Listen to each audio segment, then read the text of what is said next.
پہلا حق قرآن مجید کا اس پر ایمان لانا ہے، اور اس کے تقاضوں سمیت ایمان لانے سے دنیا آخرت کی برکتیں نصیب ہوتی ہیں، اور قرآن مجید کے ساتھ جو باطنی تعلق ہے جب وہ مضبوط ہوتا ہے تو پھر اس کے صلے میں قرب الہی کی دولت نصیب ہوتی ہے۔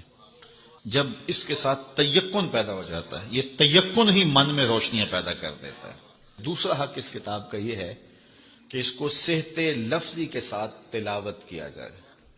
قرآن مجید کی تلاوت من کے روگ مٹاتی ہے، من کے میل گوا دیتی ہے، اندر کی ستھرائی کا سامان ہوتا ہے۔ اقبال کہتا ہے تو نہ دانی کہ سوزے کراتے تو دیگر گوں کر تقدیر عمر را۔ میری بہن تو نہیں جانتی، جب تو بہن ہو کے قرآن پڑھے تو عمر کی تقدیر بدلتی، اور جب تو ماں ہو کے قرآن پڑھے بیٹا نیزے کی نوک پہ قرآن سناتا ہے۔ تو یہ قرآن من میں سویرے من میں روشنیاں اتارتا ہے۔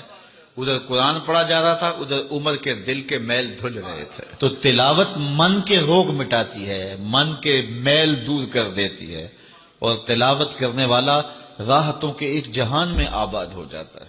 اسی لیے میرے حضور نے فرمایا اتل القرآن وابکو، قرآن پڑھا کرو اور قرآن پڑھتے ہوئے رویا کرو۔ فَإِن لَمْ تَبْكُوا فَتَبَاكُوا، اور اگر رونا نہ آئے تو رونے کی کوشش کیا کرو۔ حضرت داتا صاحب سے پوچھا گیا حضرت اگر رونے کی کوشش کریں پھر بھی رونا نہ آئے، فرمایا پھر مقدر پہ رویا کرو۔ اتنے سنگ دل ہو گئے ہو تمہاری آنکھیں آنسوں کا خراج نہیں دیتی۔ تو اس قرآن کی تلاوت سے من ستھرا ہوتا ہے، من پاک ہوتا ہے۔ جب تک نہ ہو تیرے دل پہ نزول کتاب، گرا کشا ہے نہ راضی نہ کشاف۔ دل پہ جب اترے، جب یہ محسوس کرے، دیکھو حضور کی وساطت سے رب نے مخاطبہ کیا ہے۔ جب رب کہتا ہے یا ایھا الذین آمنوا، تو مخاطب کون ہوتے ہیں؟ ذرا غور تو کیجیے۔ میں ایک دن اعتکاف میں تھا، بڑی پرانی بات ہے، تو قرآن مجید کی تلاوت کر رہا تھا، تو لفظ آئے کہ نبّ عبادی انی انا الغفور الرحیم۔ اس کا معنی یہ ہے کہ میرے بندوں کو خبر دے دو کہ میں غفور بھی ہوں رحیم بھی ہوں۔ اللہ، یہ بات تو حضور کی وساطت سے ہمیں کہی گئی نا۔ تو یقین جانے ایسا نشہ طاری ہوا، میں وہ لمحے نہیں بھول سکتا۔ تو میں بڑا ضبط کرنے کی کوشش کی لیکن مجھے ضبط نہیں ہو رہا تھا، اور پھر مجبور ہو کے میں اٹھا اور ایک ایک حجرہ اعتکاف میں گیا، اور سب کو جا کے میں نے کہا یہ رب کا کلام سنو۔ رب کہتا میرے بندوں کو بتاؤ، خبر دو، میں غفور بھی ہوں رحیم بھی ہوں۔ تو یہ قرآن کی تلاوت کے مزے ہوتے ہیں۔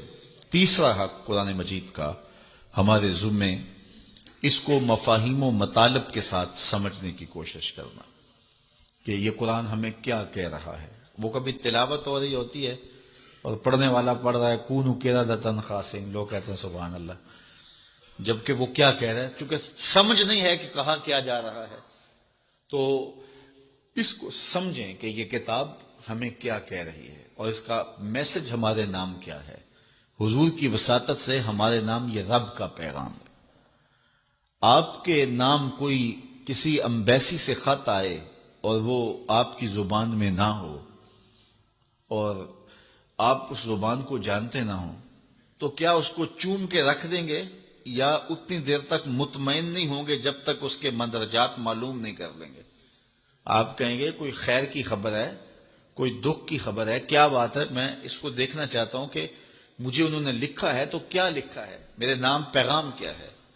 تو جس زبان کو آپ نہیں جانتے وہ خط آپ کے نام آتا ہے، تو اتنی دیر تک آپ مطمئن نہیں ہوتے جب تک آپ اس کو جو ہے وہ ایسے شخص کے پاس نہیں لے جاتے جو اس زبان سے آشنا ہوتا ہے۔ تو یہ رب کا خط ہے، حضور کی معرفت۔ تو یہ پڑھے نا ہمارے رب نے ہمیں کیا پیغام دیا ہے، اور پھر جب اس کی تلاوت کریں گے اور اس کے مفاہیم کو سمجھنے کی کوشش کریں گے تو یہ قرآن فیض دیتا ہے۔ یہ قرآن اپنے مخاطب کو، یہ تو خالی پڑھا جائے پھر بھی فیض دیتا ہے، بلکہ خالی پڑھا نہ جائے، دیکھا جائے پھر بھی فیض دیتا ہے۔ اس کو دیکھ بھی لیا جائے، اس کے سننے سے فیض ملتا ہے، اس کے پڑھنے سے فیض ملتا ہے، اس کے دیکھنے سے فیض ملتا ہے، اس کے سمجھنے سے فیض ملتا ہے، اس کا درس دینے سے فیض ملتا ہے، اس کا درس لینے سے فیض ملتا ہے۔ یہ تو سراپا فیض ہے، یہ تو روشنیوں کا منبع و مصدر ہے۔ اس کتاب سے جڑنے والا دارین کی سعادتیں پاتا ہے۔